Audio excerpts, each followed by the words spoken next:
I'm Jonathan. I'm from Delta Region, Memphis, Tennessee, and I am here with 10-year MLB vet and Israeli national team legend Ryan Lavarnway. So happy to have you here. Thanks for having me. That's such a nice introduction. Yeah. You obviously, over your long professional career, you played in a lot of different cities and at a lot of different stadiums, but was there one ballpark that just really stood out to you as your favorite? Yeah, I mean, obviously, Fenway Park is special.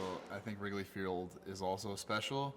Outside of those two, because I think you got to put them in a category by themselves, the Tokyo Dome was insane. The Gyeochuk Sky Dome in Korea was also very cool. Yeah. Those international stadiums, they're always fun, aren't they? Well, and they were part of the World Baseball Classic. My first experience playing for Israel, and that experience playing for Israel, especially the first time, was really, really life-changing and meaningful for me.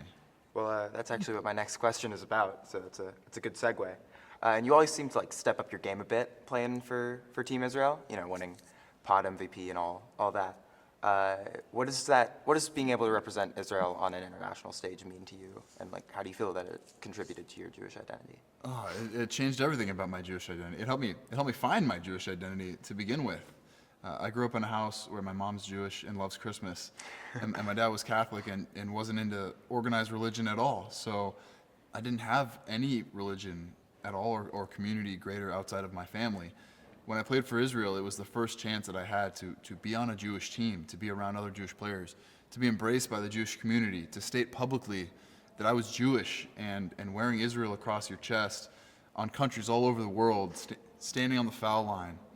The flags are all hanging on an even playing field, and Hatikva plays. You've never been more proud to be Jewish than in that moment. Can't even imagine. Yeah.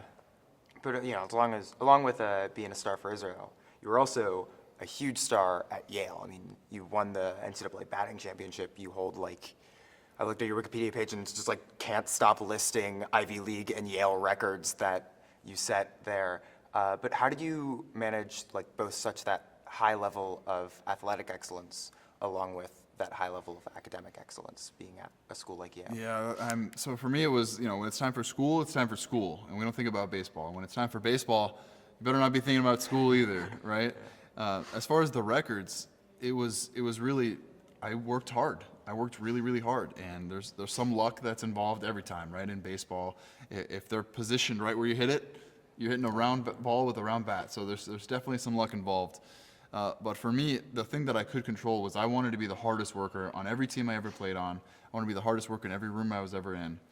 And that's what I give a lot of the credit for a lot of those Yale records.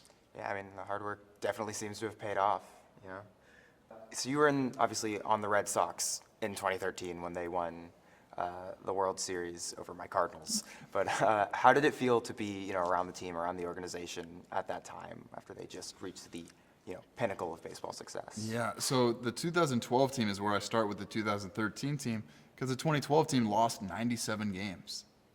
And the year before that, we blew the biggest lead in division history. So to me, 2013 was coming off a huge down and another huge down. They had fired our manager 3 years in a row because we kept playing so bad. But that 2013 team, we had a new manager, we had a couple new players that had better leadership. We had a better team culture, and the team culture was centered around, we're talking about our goals every single day. On day one of spring training, I met Johnny Gomes. And when I introduced myself to him, I said, "Hey, Johnny, nice to meet you." He said, "I'm doing great. I'm one day closer to the World Series parade." On day one of spring training. We're 10 months away from the World Series parade.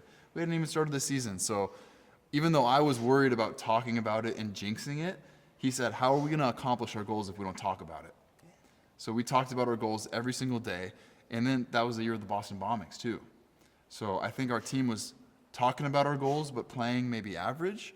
And then when the Boston bombings happened, we really rallied around each other. We rallied around the city, and we said, we're not even going to just win this for us now. Now we're going to win it because the city needs it, because America needs it, and because we are Boston strong, we are going to get this thing done. Playing for something bigger than yourself. Exactly. Sure. Exactly. Yeah. All right. Well, those are all the questions that I have. Thank you so much for being here. It's a pleasure to have you. All right. Yeah. Thanks, man. Good luck with the Israeli national team, I guess. Thank you.